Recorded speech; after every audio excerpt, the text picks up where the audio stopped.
Good morning. So glad you're here. You made it. We really appreciate you being here on a day like this.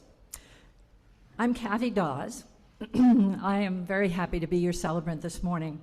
My husband Dana and I started coming to the UUCP in 1986, 38 years ago, with our two small children, Andy and Sarah, who are now 40 and 44 and live in Oregon and California with their own small children. I served for many years as the UUCP Youth Group Advisor and attended a training and co-taught the first OWL group for youth. Although it wasn't called that then, it was AYS, About Your Sexuality.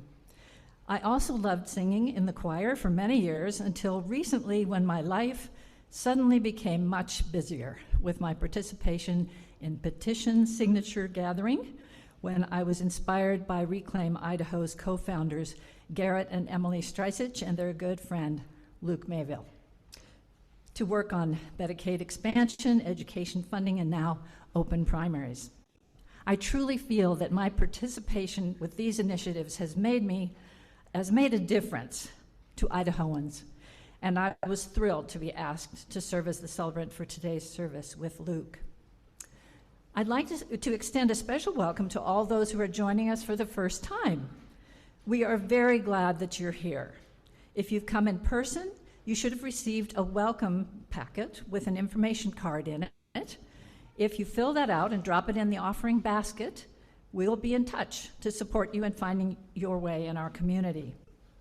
If you're joining us online, there's a link on our website to an electronic version of that same card. Our welcoming committee members have yellow name tags on and can answer any questions or point you toward any additional information.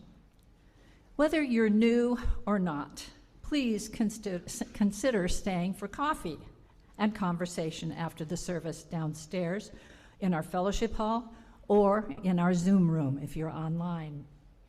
And now let's say our words of welcome together. Whether this is your first or your 1000th Sunday with us, and whether you strolled, rolled, Zoomed, ran, or danced in, we are glad you chose to join us. We are one people of many beliefs, identities, origins, sexualities, and genders. All are welcome here. Now we'll take a moment to say hello across the technical divide. It sounds like we have a lot of people online. First, we're going to show the people joining us on Zoom.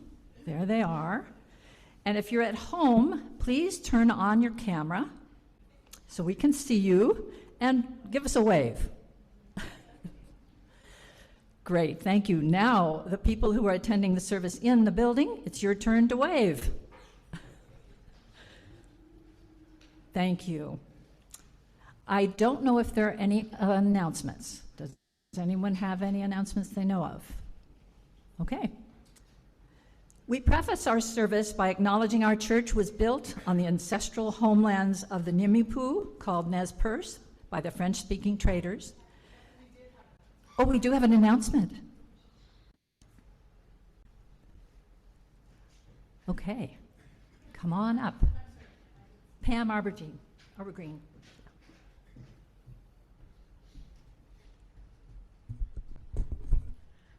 Good morning, everyone. Yes, I am Pam Arbergreen, and it's great to see all you in person.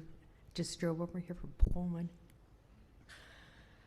You notice we have something special going on with our church right now.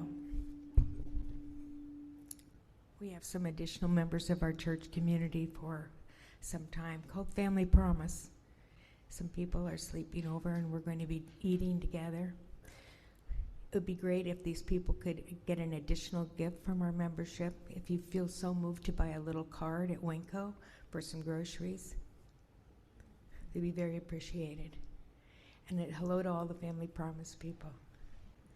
Thank you. Yes, welcome. We preface our service by acknowledging our church was built on the ancestral homelands of the Nimiipuu, called Nez Perce by the French-speaking traders, the Palouse, and the shishut, called the Coeur d'Alene. Let us pause and remember that we live on ground that is sacred, ground that was stolen, ground that cries out for justice and for responsible stewardship. May our remembering help us find the courage to do our part to restore wholeness to the earth and all her peoples. Now we'll need to light the chalice. Do we have a chalice lighter? Thanks, Ryan. We're hoping that folks joining us on Zoom have a chalice or a candle to light and something to light it with. Let's light our chalices together. In the light of truth and the warmth of love, we gather to seek and seek to share. Please stand. From all that dwell below the skies, let songs of hope and love arise. Let beauty, truth, and good be sung in every land, by every tongue. Our opening words today come from the American Declaration of Independence, 1776. We hold these truths to be self-evident, that all men are created equal, that they're endowed by their Creator with certain unalienable rights, that among these are life, liberty, and the pursuit of happiness, that to secure these rights, governments are instituted among men, deriving their just powers from the consent of the governed. And now we'll have our opening hymn, Gather the Spirit. Okay.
Thank you. And now, Mary Jo, do you have an announcement?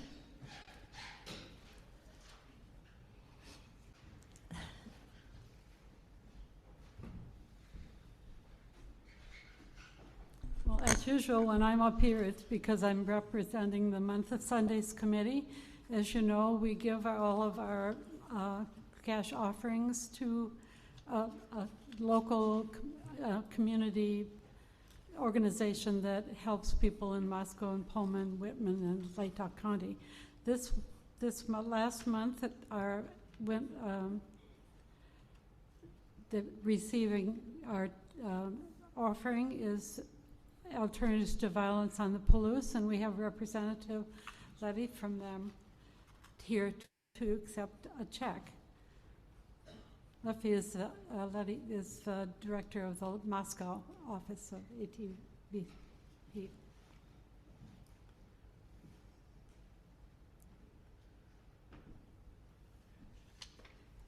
So we were able to collect $3,035.98 for ATVP this last month. Can you say a few words about? Good morning. On behalf of ATVP, we would like to say thank you, and our clients, we thank you for your kind donations. We really appreciate it. Thank you very much.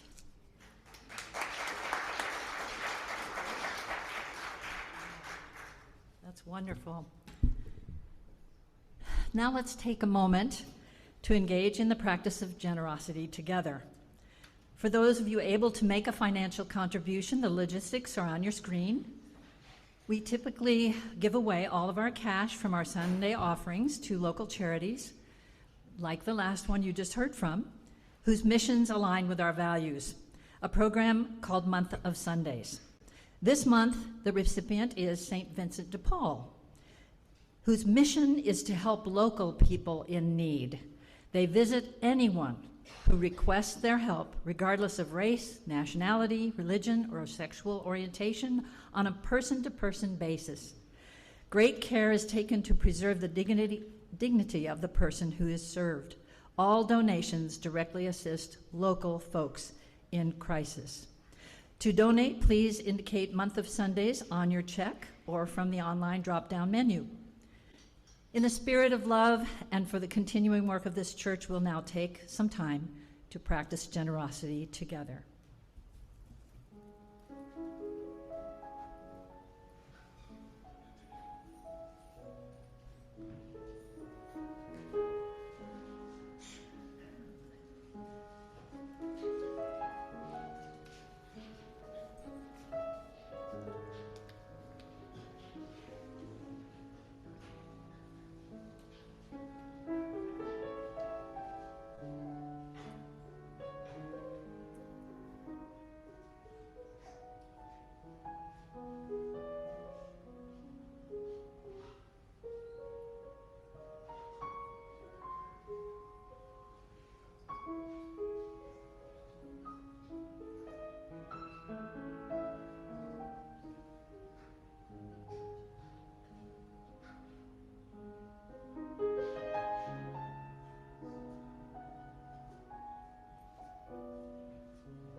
And now I'll invite Fran Rodriguez, a member of our pastoral care team, forward to lead the lighting of candles of joy and sorrow. Our reading is taken from the English philosopher John Locke, who wrote 2 treatises of government in 1689 that deeply influenced and inspired the United States Declaration of Independence and the broad outlines of the system of government adopted in the U.S. Constitution. Whenever the legislators endeavor to take away and destroy the property of the people, or to reduce them to slavery under arbitrary power, they put themselves into a state of war with the people, who are thereupon absolved from any farther obedience, and are left to the common refuge, which God hath provided for all men against force and violence. Whensoever therefore the legislative shall transgress this fundamental rule of society, and either by ambition, fear, folly, or corruption, endeavor to grasp themselves or put into the hands of any other an absolute power over the lives, liberty, and estates of the people, by this breach of trust, they forfeit the power the people had put into their hands for quite contrary ends, and it devolves to the people, who have a right to resume their original liberty. Today, we're very privileged to have the opportunity to hear from Luke Mayville. Yes? Oh, I'm sorry. We have a very, very wonderful song. Thank you. I'm sorry.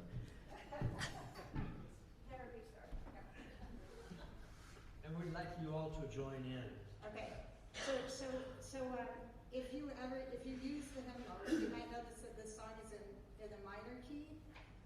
We didn't like that; it kind of seemed too dirgy, so we put it in a major key, and then we wrote a harmony to it. So we're going to sing it first through, and then after that, you can join us for the whole thing. I think it's going to be up on the screens, or you can just join us for the can be one, singly none part. So, enjoy. We need a pitch. And if you're old school and want to actually look at the book, it's number 157. Yes. We love the book. The book is so cool. With one slight word change and a key change, so it's really close to moderately represented. Step by step, the longest march can be won, can be won. Many stones can form an arch, singly none, singly none. And together what we will can be accomplished still. Drops of water turn a mill, singly none, singly none. Step by step, the longest march can be won, can be won. Many stones can form an arch, singly none, singly none. And together what we will can be accomplished still. Drops of water turn a mill, singly none, singly none. Step by step, the longest march can be won, can be won. Many stones can form an arch, singly none, singly none. And together what we will can be accomplished still. Drops of water turn a mill, singly none, singly none.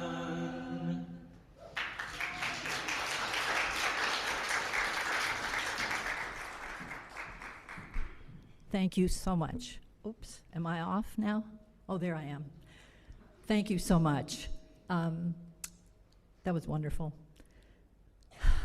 We are privileged today to have the opportunity to hear from Luke Mayville, co-founder of Reclaim Idaho, about his work to advance initiatives that make life better for Idahoans and the rest of us. Luke grew up in Sandpoint, Idaho.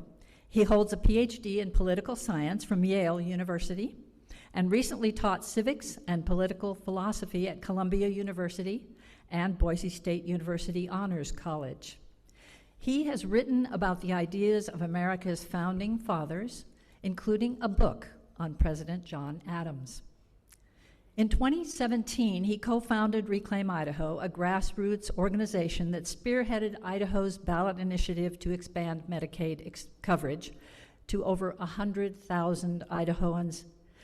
In 2021, Reclaim Idaho won a landmark case in the Idaho Supreme Court that enshrined the ballot initiative process as the fundamental right in the state of Idaho. Yes, that deserves an applause.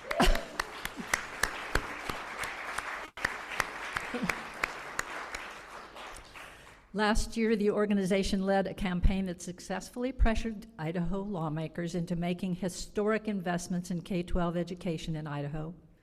Most recently, Reclaim Idaho joined with a coalition of community groups and civic organizations in support of the Open Primaries Initiative.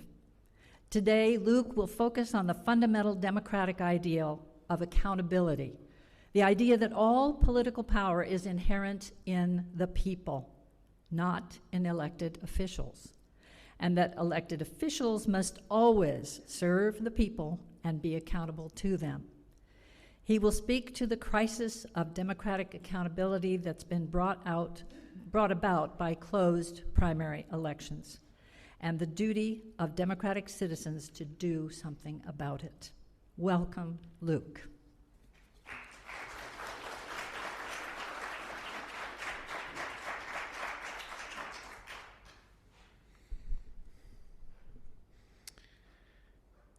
Back in 2018, that wonderful moment when the final results came in and we learned that Medicaid expansion had been passed by a majority of 61% of the vote, that it had won a majority of the vote in almost every county in Idaho. It was clear that a major victory had been won, that health care had been secured for tens of thousands of people. It turned out that even more people needed it than we thought, and it turned out that over 100,000 people would gain health care through the program. And that was an incredible achievement, but from that very moment, it was also clear that there was another major achievement that had been won through that campaign. And we heard this all across the state, and we've been hearing about it ever since. And that achievement was that people all across the state, many of them for the very first time, felt like they had a real voice in that election. They had felt for years like they didn't really have a voice in the way that our state is run, in the way that our politics operates. But through that one election, at least, they felt like they had a real voice. And that was certainly the case for many of the people who had actually suffered without health coverage and showed up to vote on that day. And all of a sudden, they became people who were no longer just cast to the side, but they all of a sudden they joined together with their fellow citizens and actually became citizen lawmakers through the initiative process. And they felt like they had a real voice in their government, and they felt like their government was actually accountable to them. I want to return back just for a moment, and we'll hear more about this a little later in the service, but to a section of the Idaho State Constitution that in some ways is the fundamental principle of the entire document, our state constitution that was enacted in 1890. And that principle is simply that all power is inherent in the people. All political power is inherent in the people. That's the exact provision. And one way to talk about this principle is simply to call it the principle of accountability. Because you might ask, why does the Constitution go so far as to point out that all power is inherent in the people? What's the point of putting that in there? Is it just rhetoric? No, it's not. It's what those who put that principle in the Constitution believed is that you have to constantly keep in mind, if you want to maintain a republic, a democratic system, you have to constantly keep in mind this principle of accountability, that when we give power to elected officials, We are giving them power, but that power is only delegated to them temporarily. That power never becomes theirs. It's never their possession. It's simply something that they have temporarily. And that power always, in a fundamental way, belongs to the people who delegated it to them. Now, in many ways, we have very clearly strayed from this basic principle of accountability. And there are several clear signals that that is the case, and I just want to mention a few of them. Every year, the Boise State University puts out a public policy survey. And this is a survey that's done of respondents all across the state of Idaho. And they have one question that they ask every year. They ask, is Idaho on the right track or is it on the wrong track? And for many years, in the past 5 to 10 years, they pretty consistently, it was well over 60% would say that our state is on the right track. In the last few years, year after year, that number has gone down to where this past year, it's dipped all the way below 50%. And one thing that many pointed out is that if you dig a little deeper into the survey and you break it up and you look at how women responded, it's all dipped all the way down to the 30s, into the 30s, saying that Idaho is on the right track. Another signal that we're dealing with, that we've really strayed from this principle of accountability, that we really have a crisis of accountability in our state. Look at the condition of our school facilities across the state, the school buildings. The investigative reporters at ProPublica put out a report this past year showing us in detail what so many of us already knew, that our school buildings all across the state are in utter disrepair, that we have the least well-funded school facilities of any state in the country. And they dug up these grim details, like, for example, in the cold winter months, there are elementary school kids in rural communities around the state who are trying to study in frigid temperatures because the heating system doesn't work. And then when it comes time to the early fall or the late spring, the classrooms get so hot that the kids can't concentrate. The schools are so overcrowded that there's not enough bathrooms. So there's reports of kids, I think the exact quote was, soiling themselves because there's just not enough space for them to use the bathroom in the school. Maybe the most grim detail of all was one that made it into the governor's State of the State address just last week, which is that at a school in Salmon, Idaho, there was sewage leaking in to the cafeteria. And this was a building that the community had been agitating to have repaired for years, but because of a broken school finance system, they haven't been able to get it done. Now, some would say it's very promising that now finally the governor is talking about doing something about it. But take note that this is already setting up to be one of the big controversies of the current legislative session. Everyone who's watching it closely is saying it's going to be a great battle to determine whether something is done about school facilities. Why should that even be a controversy? Is there any argument for keeping school facilities the way they are? And I'm sure there is one, but is there any case to be made that the people of Idaho would agree with? It's very clear that if you went out and talked to people in communities across the state, and we have done some of this, the vast majority would say, no, we don't want sewage leaking into the cafeteria. Let's act immediately to do something about that. And sure, there's going to be people, there's always people with any opinion. There's going to be some people in any community who don't want to do anything about that. But just as we saw with Medicaid expansion, that is a clear-cut issue where I am almost completely certain that the vast majority, if given the option, would say yes, repair the school buildings. The fact that that's a controversy is a signal that we're living through a real crisis of accountability. And meanwhile, we have, during the current legislative session, one of the policies that's really picking up steam and that may very well go through is a policy called voucher tax credits that would basically take tens of millions of dollars out of public schools in order to subsidize private school tuition.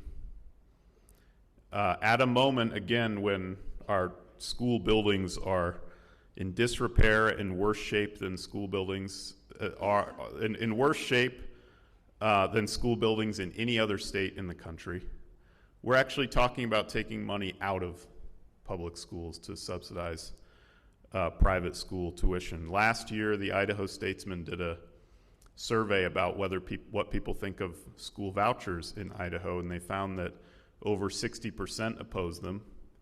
Only, I believe, 34% support them in the state of Idaho. Yet, when you look at what our legislature is doing, they're seriously considering doing it, even though 2/3 of the public don't want school vouchers. So why do we have this crisis of accountability? Why do we have this gap between what the people of Idaho want and what legislators are willing to do? Why did it take a citizens' initiative to get Medicaid expanded when 61% of the public wanted it done? According to a recent poll, 67% of people support the Medicaid expansion program. Why were there 6 straight years before the initiative when the legislature did nothing about it? Why do we have this crisis of accountability? Well, let me just take a few moments to talk about the open primaries initiative, because those of us who believe in opening up the primary system and giving everyone a voice in their dessert option, one of the reasons we believe in this is because we believe that at the root of our problem, at the root of this crisis that we have, is a broken election system. Specifically, at the root of the problem is the fact that we have closed primary elections. Closed primary elections mean that the vast majority of our legislators and lawmakers and people in power are elected in elections where, number one, very few people vote in the first place. Primary elections are low turnout elections. Unlike the general election in November, where far more people show up, in the primary election, only somewhere between 20 and 33% show up. So a really tiny portion of the population vote in these elections. But these are the elections that almost always determine the final outcome. In the last 30 years, whoever won for pretty much any major statewide office, whoever won the Republican primary won the election. The general election, we all have a civic duty to vote in the general election. I'm not saying you shouldn't vote. But for the last 30 years, for the most part, the general election didn't matter. The primary election determined who has power. And so again, the majority of our elected officials are elected in closed primary elections where very few people vote. And number two, these are elections where 270,000 independent voters who don't belong to a political party are blocked from voting. The only way they can vote is if they publicly declare their affiliation with a political party that they don't belong to. And I know that people still do that. Some independent voters do register with a party in order to vote. But I can assure you, talking to people all across the state, that many refuse to do it. Many who do it are very frustrated about it, the fact that they have to register publicly with the party they don't belong to.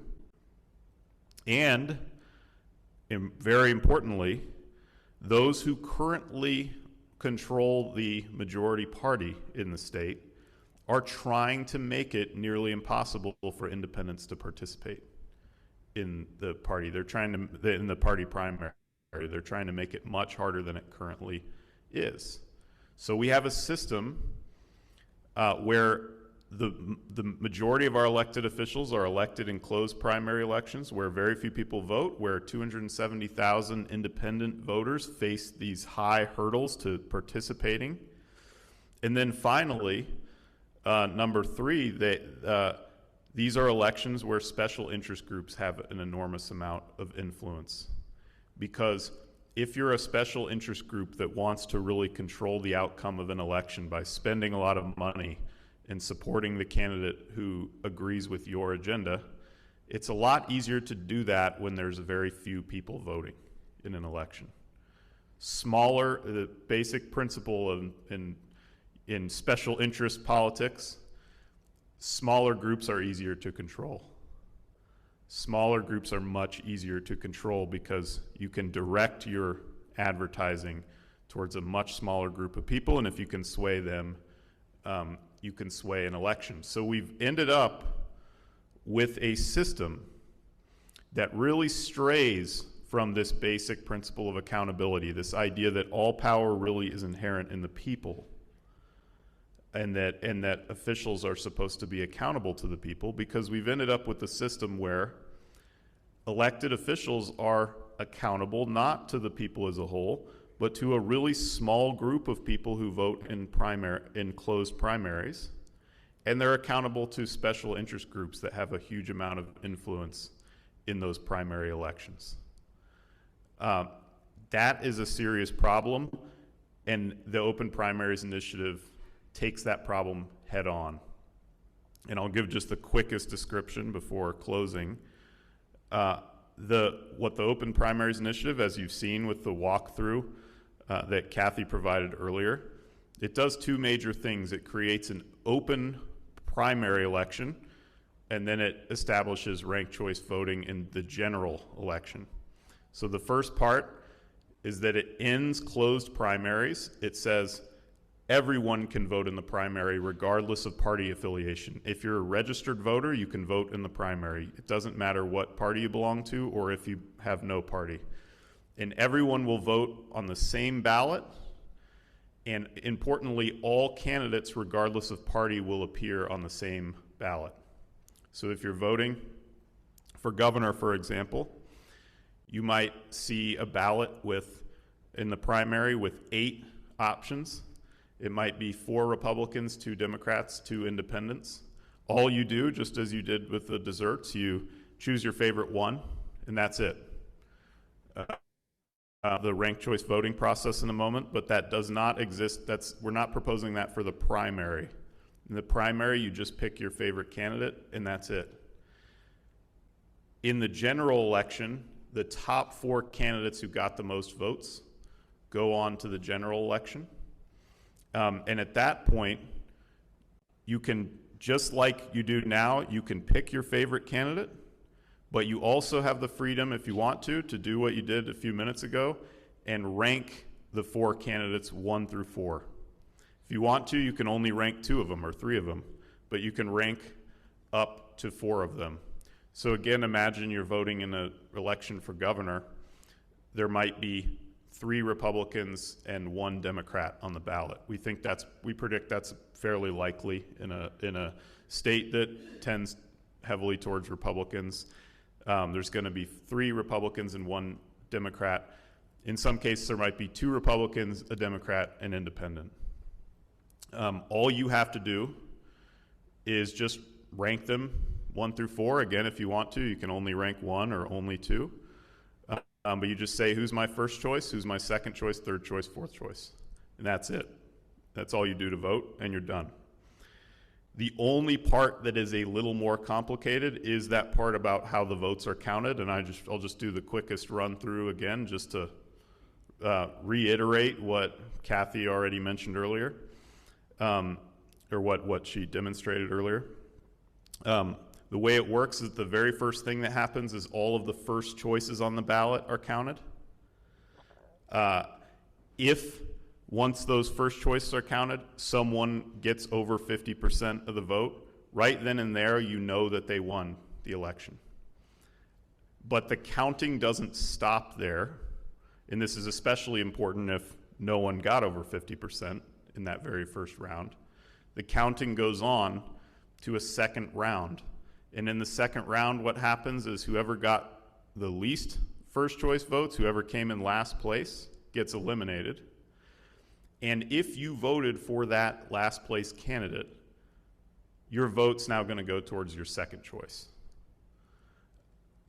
Again, another round happens. The third place candidate gets eliminated. If you voted for that candidate, your vote now goes to the next choice on your ballot.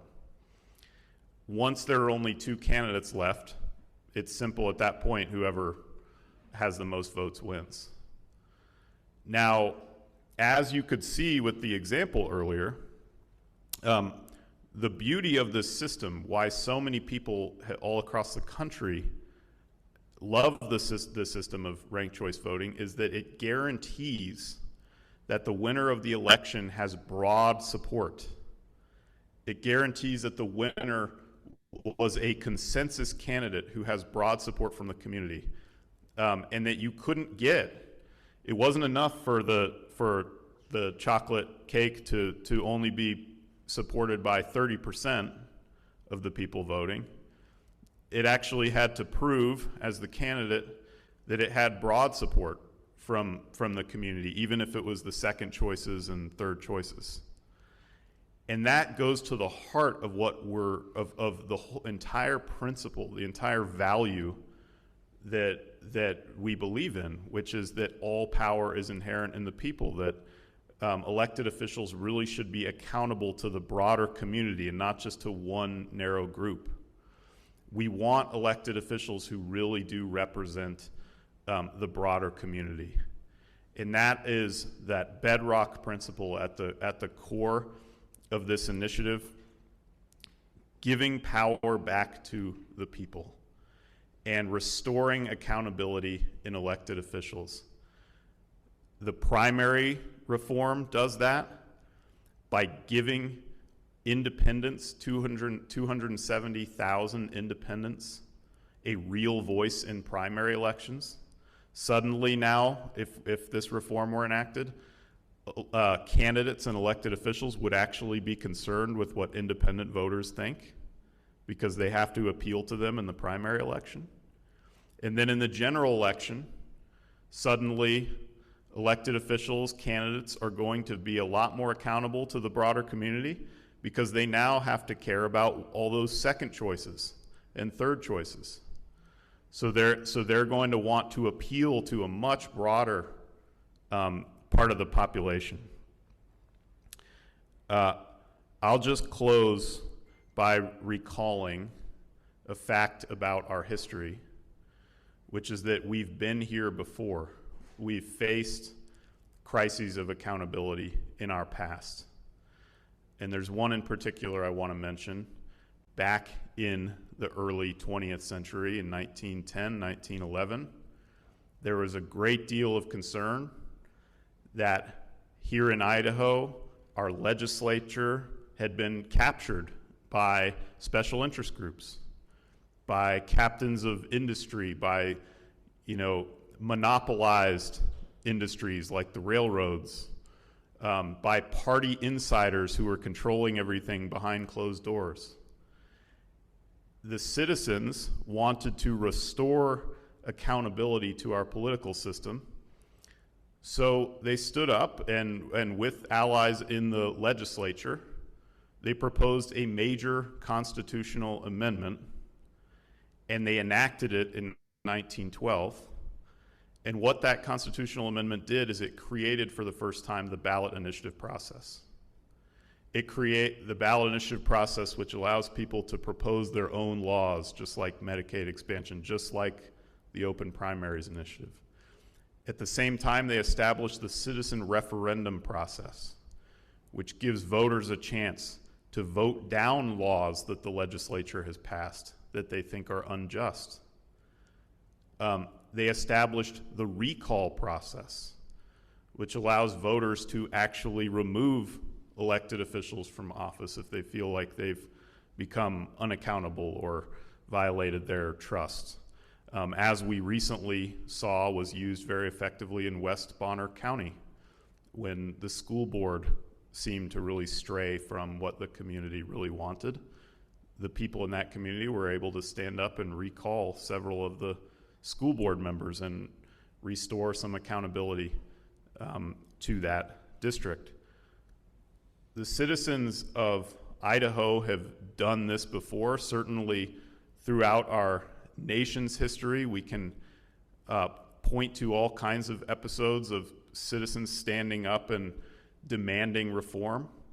This is one of the great traditions of our country and our state, that we don't, when we encounter a crisis of accountability, when we really feel that our elected officials have strayed away from the basic principles in our Constitution, we don't just wait for someone else to do something about it. We stand up and demand reform. We have an obligation to do that as citizens, and we can certainly do it again. Thank you so much, everyone.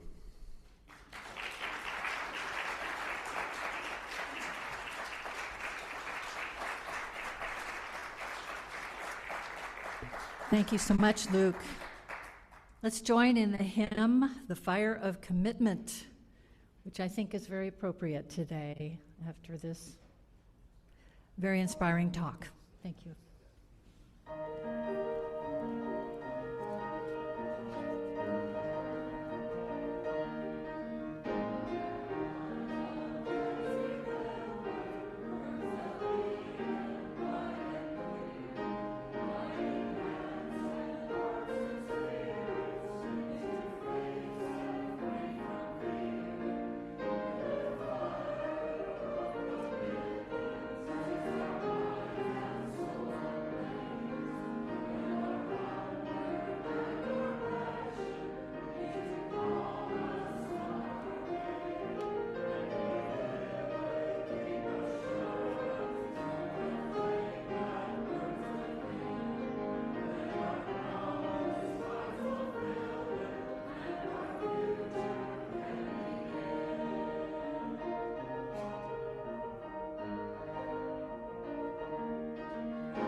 In closing, I will read again from the Idaho Constitution, as Luke mentioned, Article 1, Section 2. All political power is inherent in the people. Government is instituted for their equal protection and benefit, and they have the right to alter, reform, or abolish the same whenever they may deem it necessary. Let's join in our musical benediction.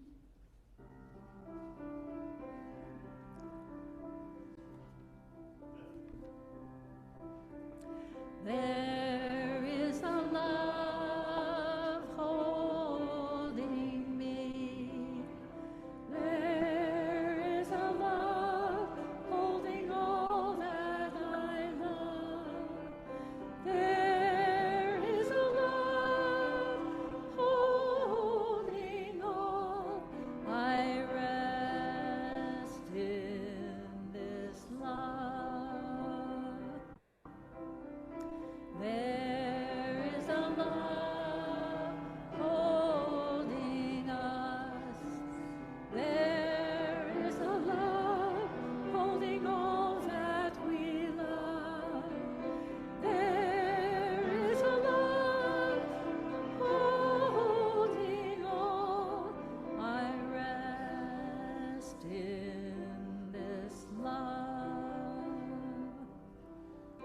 Rest in this love. I rest in this love.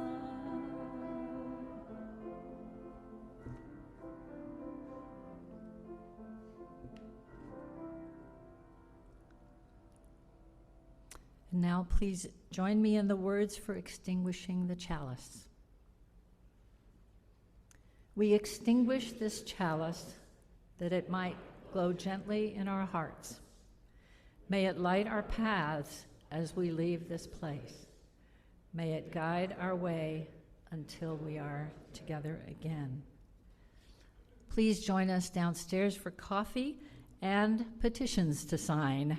If you're an Idaho voter, I have them up here, and Mary Jo Hamilton is downstairs with them as well. Thank you all.